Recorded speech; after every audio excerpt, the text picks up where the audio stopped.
how well did you get to know Gene, and what kind of man did you find him to be? The complete antithesis of what you see in his Mel Brooks films. This man spoke almost in a very quiet whisper. He was very calm, very gentle, very kind, just very, very nice man. Never a cruel word did I hear him say to anyone. I never saw him get even slightly worked up with anger. We all must remember, I adore Johnny Depp. I do. I adore him.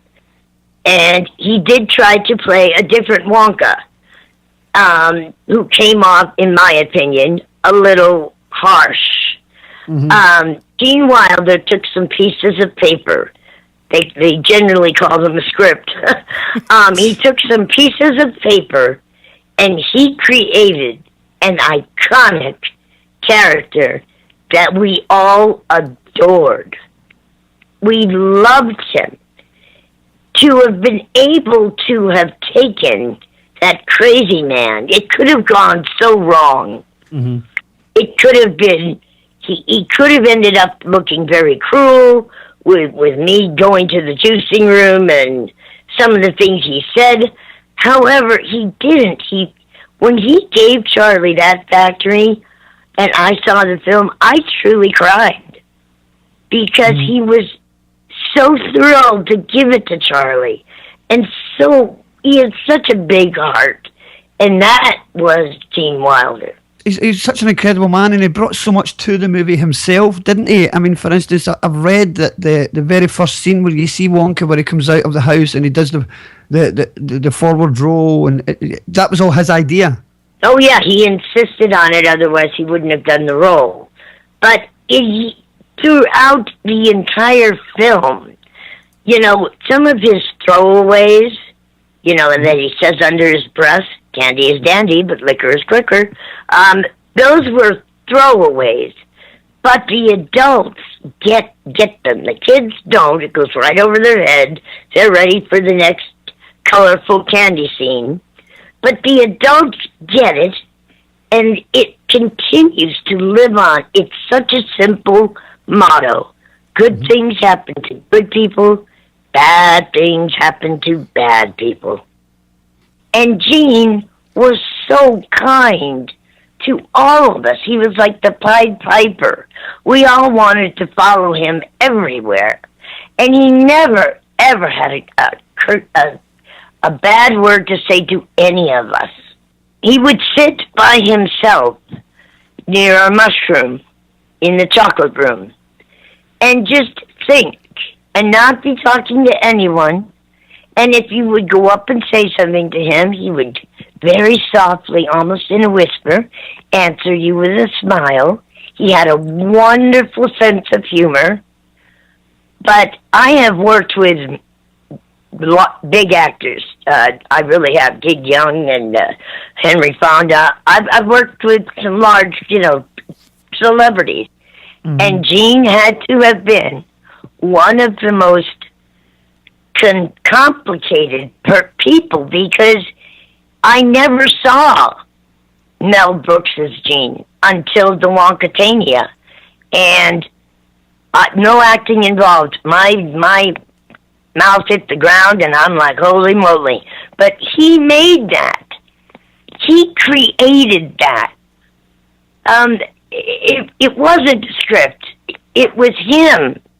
And the love, the millions of people that are mourning, the love of this gentle genius is just phenomenal to me. It's just amazing. Well, he will be so missed. Yeah, missed. I would be remiss if I didn't share that when I heard this, I started crying. Yeah, for me, it was always he was going to be there, and then suddenly he wasn't. And you're like, holy crap, what the hell happened? How did he get to be 83 years old?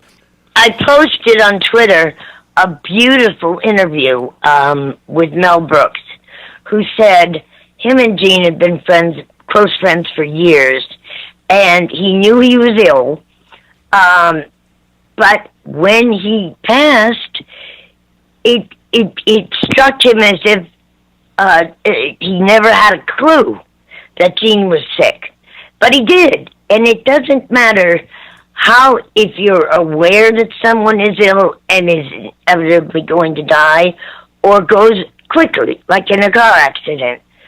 It doesn't matter. You still mourn terribly the loss of that person. Yeah. And as Mel Brooks said, even him knowing how ill Gene was, it didn't matter. He was devastated when he heard the news, as if he never knew Gene was ill.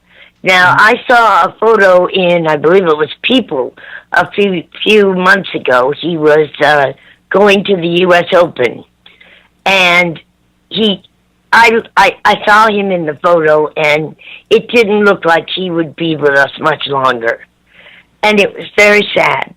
I used to in the 90s and 2000s used to play the musical soundtrack of Willy Wonka, because that's how special. I mean, I really got dealt the Ace of Hearts when I got that role, and I played Pure Imagination after I heard, and luckily we will always have that, and luckily we did have our time with him and enjoyed his talent, and my heart is with his wife now. He will be greatly missed. I did hear something was posted that on the London subway, when everybody got off at their stop, there was a violinist there who was playing Pure Imagination, and the entire station went silent. Hold your breath. Make a wish. Count to 3. Come with me, and you'll be in a world of pure imagination. Take a look, and you'll see into your imagination.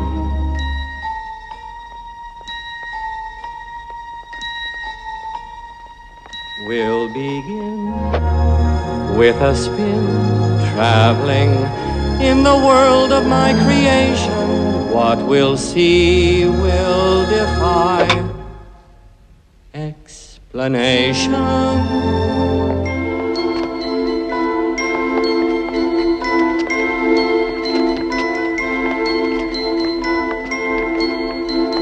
If you want to view paradise, simply look around and view it.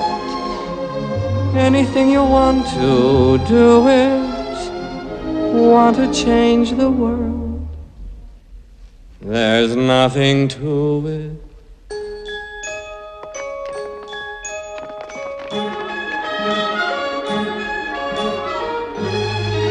Hurry up, Violet! This way, Grandpa.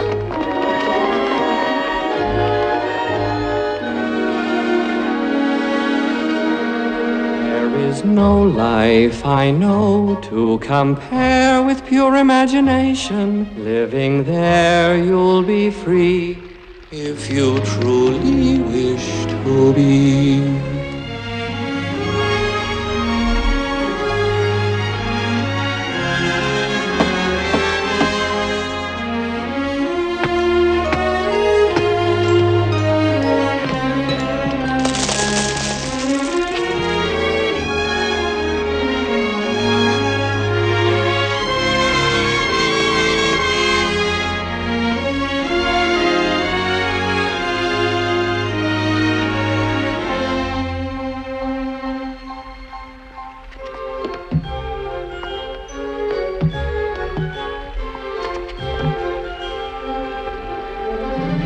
If you want to view paradise, simply look around and view it.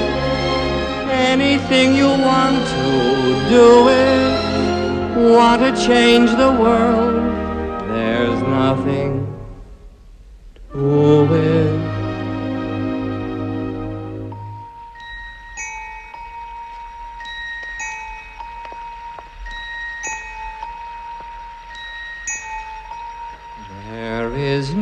no life I know to compare with pure imagination. Living there, you'll be free if you truly